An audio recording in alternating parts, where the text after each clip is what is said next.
Hi everybody, welcome to my channel. My name is Brian Cole, and for over 4 years I've worked with thousands of institutional investors to build profitable quantitative triggers at the largest financial data company in the world.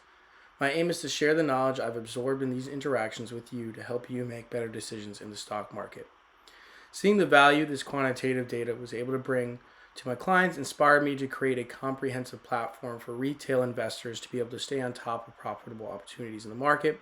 And if you like what you see after this video, check out my website eventalpha.com, which should be live in the coming months, from which you can gain full access to all of my triggers and monitor their progress for your own analysis. Without further ado, let's dive into the video.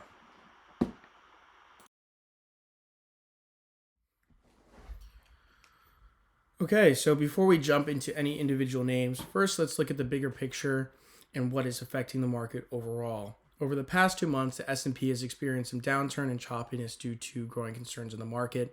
Many analysts have expressed caution about an overvaluation of tech and AI stocks and the staggering debt tied to AI investments within these companies.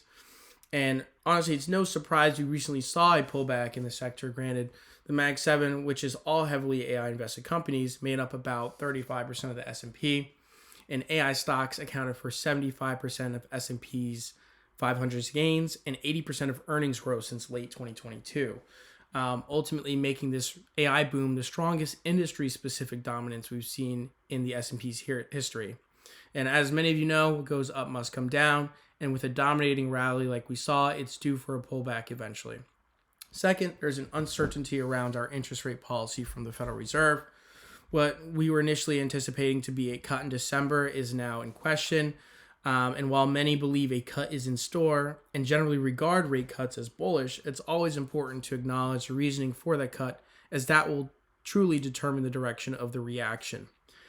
Given there have been signs of economic slowdown, including shrinking manufacturing activity, a slowdown in orders, a weakening labor force, and margin pressures due to the U.S. administration's tariff policies, a cut this December may not be as optimistic as some investors are expecting.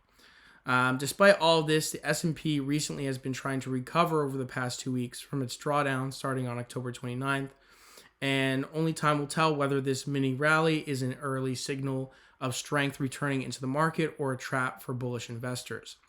Now, you're really going to want to pay attention this coming week, as we have some major catalysts, including the labor market and employment data, which is expected to be released on December 9th and 11th at 10 a.m. And ultimately, we also have the Fed's policy decision and projections on December 10th at 2 p.m. So be sure to listen to Powell's remarks after the rate decision, as his comments on the perspective for the next year are equally important and likely what investors are going to use to gauge their strategies moving forward. In addition, remember, a cut is not always bullish, especially if the commentary afterwards implies it was a reactionary response to the economy rather than a preemptive one. Now let's look at some of S&P's price action. So if I were to direct your attention to this trend line that's been developing since October 29th, you'll see that we actually recently broke it November 28th. And ultimately, we have a nice falling wedge pattern that was developing that finally broke on that date. Now, generally speaking, breaks like this are an indication of further bullish momentum, especially if we're able to break this prior swing high around 68.70 and the prior all-time high at 69.25. Now, these are two resistance points you're going to want to be paying attention to and see if S&P continues to break through them or if it ultimately rejects back down. Now, say we do fail to breach these resistance points, I've also marked some other supports that might be helpful to pay attention to avoid any further downside or any further loss. So in the more short term, we've seen the support that's been developing. As you can see, the lows have been holding. We're getting higher lows, higher highs. And ultimately, in the next few days, we'll see if we do finally break through this range or, if this is kind of a fake out rally leading into a further low back down at the bottom of this trend line. Now, if I were to go ahead and draw a Fibonacci retracement here, this will also give you another really good measurement. Ultimately, you can see when we look at the 23.6% retracement level, We have been holding that, right? If we were to come back down and break this support, diagonal support, and further break our retracement here, as you can see, their next 38.2% retracement falls similarly in line to the prior high that we broke and then failed to sustain. As you can see, we broke this high back in October 24th. We failed to hold the retest and came all the way back down to this developing support line around 65.30. Ultimately, so these two Fibonacci retracements are broken on top of, this prior support, along with, your diagonal support, it wouldn't be a surprise to see the S&P come all the way back down to 65.30 and continue to build out a larger falling wedge pattern, or really a parallel channel if, our high gets high enough here and rejects. So yeah, definitely keep an eye out on those levels. I think it will be helpful in navigating these next, 2-3 weeks. If we pay attention to RSIs, you can see we have a trend channel that it's been trading within. And each of the times we developed a form of bearish divergence, right? Bearish divergence here that finally exhausted down. We are attempting to break that trend line now that it struggled to break back in late October. As you can see, we spent maybe 3 days, above the trend line, and then it rejected all the way back down. So this will be another level to help you understand where the market may be heading, and to avoid any unnecessary risk. Now that we've set the scene of the overall S&P, let's look at some individual names that have fired off some intriguing triggers. It is important to know that these triggers are not some magic crystal ball and do not guarantee the same performance as history has shown. There is always a risk involved, even if a strategy has not yet missed a trade. Use this data at your own discretion, as this is not financial advice, and remember to always structure your trades to your palatable risk structure. Now, the first ticker I wanted to talk about is RSG, or Republic Services Incorporated. They fall within the industrial sector, and they are the second largest provider of waste disposal in the United States. They produce energy from waste primarily by capturing landfill gas to produce renewable natural gas and electricity. So not only do they deal with the disposal of waste, but they also generate energy from that waste, promoting more sustainable energy solutions. One of the biggest themes amongst this AI boom is that energy is going to have to expand infrastructure and supply along with it, prompting many investors to look towards energy companies for hidden value in the market. In addition, RSG specifically has limited direct impact from tariffs, as their operations are completely domestic and do not rely on imported goods. From a fundamental perspective, they have relatively minimal risk in terms of macroeconomic headwinds, and they have shown a strong track record of fundamental performance. Looking at consensus analysts' forecasts, their consensus price forecast falls around $250 a share, highlighting a potential 20% gain over the next 12 months. Now, specifically on my screen, I have a 90-day percent change strategy. In the top panel, you have RSG's price over the past 10 years, and you have green dots along the price highlighting when the event has occurred. Looking at the second panel, you have your 90-day percent change on a rolling basis, and you'll notice that whenever 90% change has dipped below 14% and then recovered back above it, the trigger sets off. Now, looking at the performance, RSG rose about 18.57% on average over the next 95 days across 4 realized triggers. On all 4 realized instances, price was higher looking at the 95th day, and so over the past 10 years, we have yet to see this trigger fail. Taking a closer look at the performance of these triggers, on the x-axis, we have days out from the event, day 0 being the day the trigger occurred. And on the y-axis, we have the cumulative percent change. So over time, you're seeing how would each position perform if you were to buy on day 0 and hold 100 days. In blue, we can see is the average of all the 4 realized triggers. In yellow, we have highlighted the most recent trigger, which is currently on day 15, as I noted before. And the current trigger is not incorporated into any of the historical statistics until it reaches day 100. And so there's a few things I want to pinpoint here. One being, if you look to the right side of the chart, on the 95th day is when your peak average return occurs of about 18.57%. And also wanted to pinpoint another relative average peak at around day 45, day 50, right towards the middle of the chart. Notice how when looking at the average performance, it begins to plateau, or you have some choppiness from roughly day 45 to day 80. So historically, there were opportunities to potentially take some profits and get in lower prices, or opportunities to buy more on a drawdown before it had a second wind, for example. So in this case, we just know historically that your best profit taking day was day 95. But that doesn't necessarily mean that this particular trigger will perform best on the 95th day. If I were to plot the performance of, or the average performance of those trigger results, this is what it would look like. I plotted out an 18.57% increase over 95 days with a stop loss structured at 3 to 0. Or 3 to 1, sorry. So that would bring you to about 248.98 on the bullish side, and on the downside risk side, 196.63. I went ahead and also plotted some support and resistance lines that might be helpful to pay attention to if you were to theoretically play this trigger.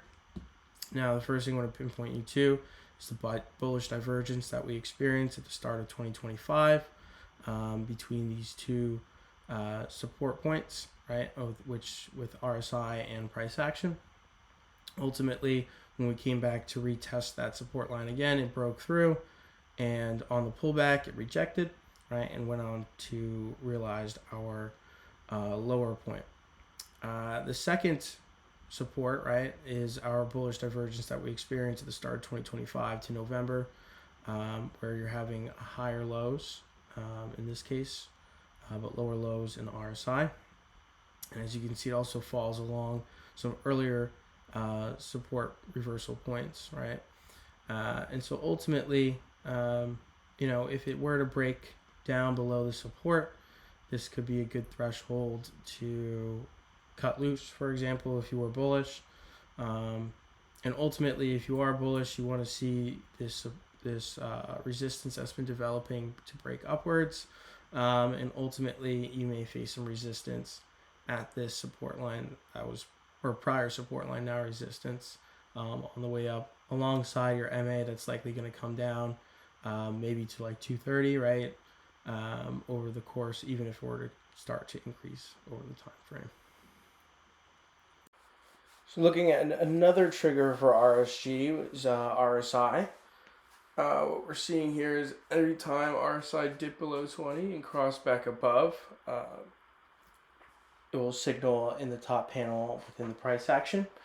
We've seen this occur 13 times over the past 10 years, in which 92% of the time the price was higher at an average return of 12.39% when looking at 100 days out.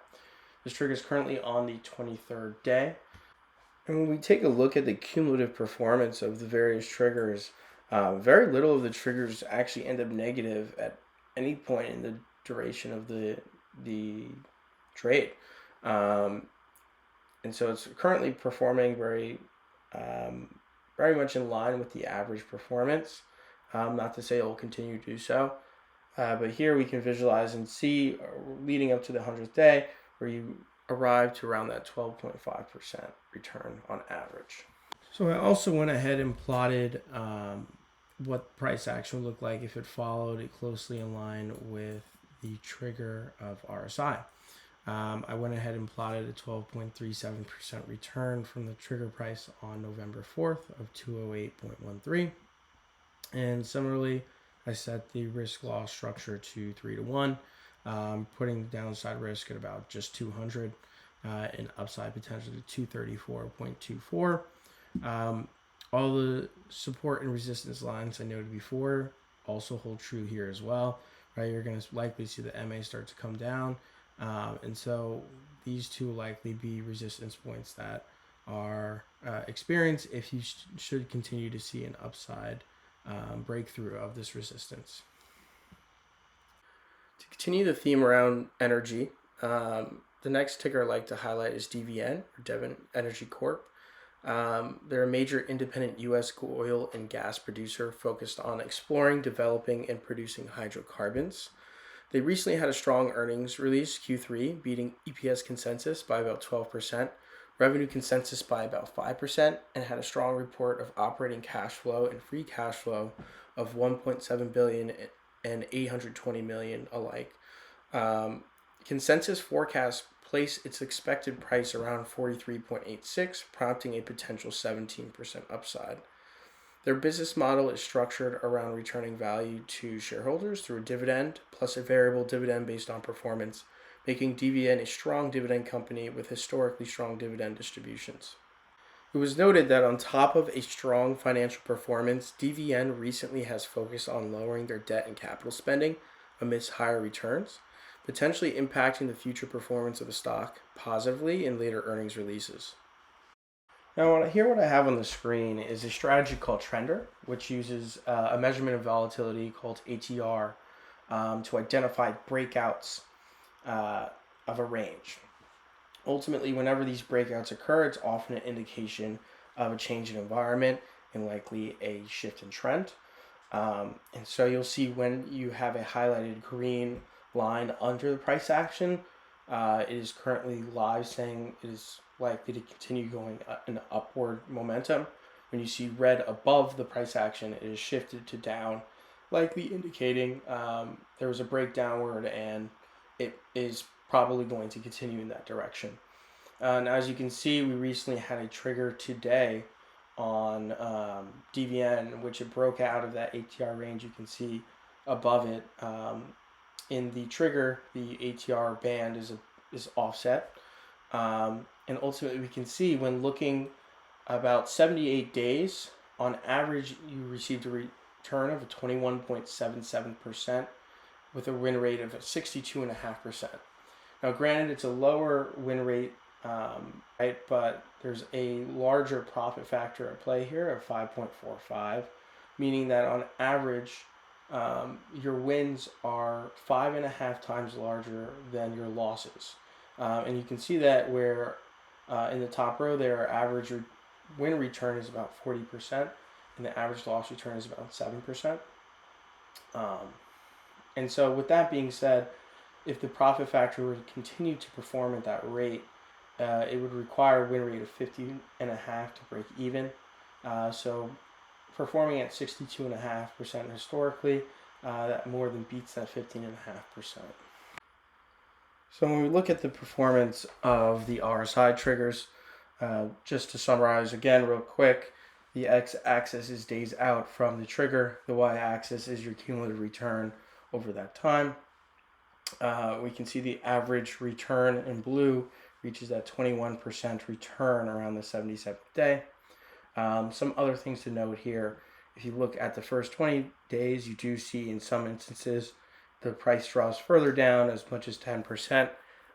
So that's some drawdown risk to consider, as well as maybe a potential thought in terms of entries, right? If you want to try and get a lower price in anticipation that the price were to increase, right, to closer to that average on the 77th day. We don't see any yellow line here because we're currently on day 0. However, as time goes on and the trigger is tracked, we will see a yellow line begin to produce as time goes on. So here I've plotted out DVN's performance in line with a more detailed price action, as well as highlighted some support and resistance to pay attention to as you follow along this trigger should you decide to play it. So first thing I want to note, we had a long-standing resistance since 2023 developing, and it finally broke around July and August of this year. So this bullish break is typically indicative of a major shift in the trend, especially a resistance that had stood for so long. In addition, I would like to highlight the bullish divergence that was experienced around January to July. And we can see we bounced off with lower lows in price but higher highs in RSI. And we continue to bounce off this RSI as it has developed, right? Which leads us to potentially breaking these two resistance points. Now, to my point before about in the first early 20 days, you saw some drawdowns drop about 10%. DVN currently is fairly overbought. And so 10% drawdown will put it right back around that support line. Right? I could draw it out for you here. Right? So about 10% would be right in line with that support line. So maybe we see a pullback before any further upside return, or it just continues to break, given we are trying to break this RSI resistance as well, potentially aiming for RSI to go up to 88 again. As you can see here, I've plotted out that average 21.7%, which would place the price around 45.86 if it does perform at that average return. With respecting that 3-to-1 ratio, put a downside risk of about 7.2% or a price of 34.94. Again, putting it very close in line with this support line.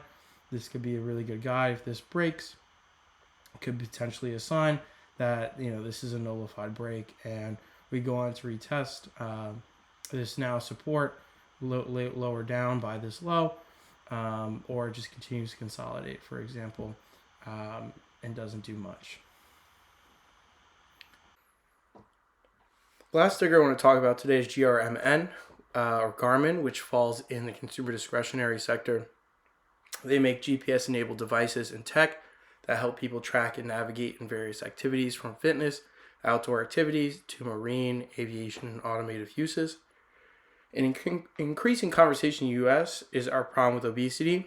More and more people are focused on their health for not only cosmetic purposes, but for longevity purposes, such as avoiding fatty liver disease and heart complications. With this increasing trend of health and weight loss activism, there's also a trend in an increase of consumerism around the type of products Garmin creates. With Christmas around the corner, their products are likely to be perfect gifts for every gender at any stage of their lives, potentially contributing to a boost in revenue for next quarter's release. They had a strong past earnings release in which the revenue was up 12% year over year, operating income increase of 4% versus last year's quarter, and a raised guidance to 8.15 EPS. Their fitness segment grew dramatically, with revenue jumping 30%, visualizing that increase in demand for wearables as mentioned before. In addition, their marine and aviation segments increased by 20 and 18% respectively. Keep in mind, given they are in the consumer hardware industry, performance can be affected by outside factors despite strong fundamental performance, such as increasing labor and material costs due to tariffs or other macroeconomic headwinds. What I have here on the screen currently is another example of that 90-day rate of change strategy, in which what we're viewing here is when GRMN's 90-day % change crosses back above -11. We see an average return of 13% over the next 95 days, with a profit factor of 1.66, requiring a win rate of about 37.59% to break even. When it's historically performing at 88.89%, that's more than enough to beat the 37.59%. So historically, this trigger has been profitable. When looking at the historical performance, as you can see, looking towards the 95th day, we go on to reach that average return of 13.28%, in which only one instance your price was in the negative by that duration. In the first 20 days of the strategy, you can see we see drawdowns as much as 5%. So in terms of early entry, that may be a potential opportunity to get a lower price than the price it was triggered at. Plot out that average performance that we saw on the 95th day of 13.28%. That would bring us to around $228 a share if it were to perform at that average. Respecting that 3-to-1 ratio, that gives us a risk of about 4.4% or a price of 192.35. Ultimately, I've gone ahead and highlighted some important support and resistances to pay attention to. First thing I want to majorly highlight is that since even late 2024 to now, we've been developing a very long-term bullish divergence structure in which you can see RSI is producing lower lows, but we are seeing higher highs in prices. In addition, we had a major gap that has not been filled yet, in which you notice with this security and many others, right, whenever you have gaps, they ultimately often come back to fill them, right? We had a gap here, it ultimately went on to fill that missed space, right? So ultimately, when we're looking at the prior support here that developed before the gap and ultimately came on to fill, that happens to be a fairly important resistance now and a good focal point to determine, if it is going to be a bullish breakout or not. Some other resistance points you're going to pay attention to is the 200 MA. Ultimately, it's going to start coming down. What we're going to want to see is it break through the MA and hold support on top of it. And ultimately, if it can break the MA, your chances are it's going to reach at least the bottom portion of this gap that hasn't been filled. And hopefully in a more bullish case scenario, over even past 95 days, it reaches up to 244 again. In terms of the support, if you do see a breakdown, it's very close in line with that risk-reward ratio. So ultimately, these two could be a more extreme reference if you want to have a less strict of a risk-reward ratio. So the last thing I want to point out is earlier when we were looking at the performance of these triggers, we saw that at certain times the price drew down upwards of 5% before it ended up going higher. So similarly, right, with this risk loss structure of 4.46, if we were to plot roughly about 5%, right, that puts us in line with the support. So again, similar to that other scenario, we could see, given the strength of this resistance, we could see a pullback back down to this support, which ultimately could be another opportunity to enter. Should you enter on day zero, right, and want to add more to the position, right? And something else to think about as well is if we were to have a pullback, right, and RSI begins to come down, a very heavy bullish sign is when you break out of RSI and then you retest 30 and it holds. So that's something you could potentially see as well. And ultimately, that could be a good sign as well that you're just consolidating and preparing for a bullish breakup later on. So that is it for today. Thank you for watching my video. If you're interested in seeing more, please subscribe, comment down below maybe what you think of these current triggers and maybe some other interesting tickers that have caught your eye. In addition, if you're interested, in the coming months, I'll be having a website that's coming out that will highlight my various triggers, as well as allow you to track them and use them within your own analysis like you're seeing in my videos. Have a great rest of your day or night, and see you next time.